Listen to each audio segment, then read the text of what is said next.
Hey guys, today I'm going to be talking about Ultra Humanite. Who is he? Let's find out. Now in my last video, I felt like I was leaving him out and didn't explain his origin, so I looked into it and this is what I found out.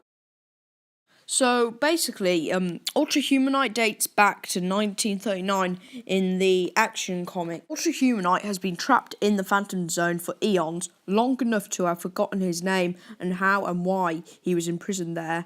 He briefly escaped to Earth when schoolboy Clark Kent felt great fear during a crop fire in the Smallville.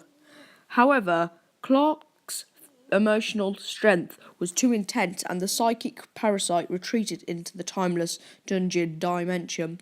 20 years later, when the Phantom Zone was ruptured by Superman's battle against Doomsday and Brainiac, the Predator broke out again, possessing many Smallville residents. Ultra Humanite again attempted to amplify Superman's fears and feed on them. Aided by Lang Lang Steel's Toymaster and a group of telepathic Smallville elders, Superman chased Ultra Humanite back into the Phantom Zone, where the hungry horror again tried to absorb his fear. As Superman drew the monster's attention away from its corrupted pawns, he also absorbed all their fears, forcing the beast to focus solely upon him.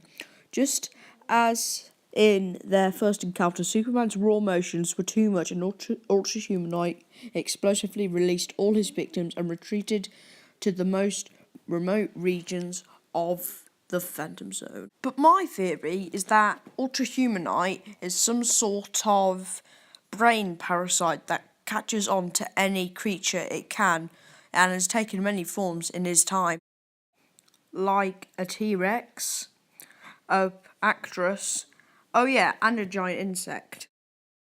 Also being a known character in the Young Justice comic books and series, the Ultra Humanite has another origin, that he was actually a she, also known as a wife, whose husband was a scientist who was somehow a brain scientist and captured apes and amplified their intellect.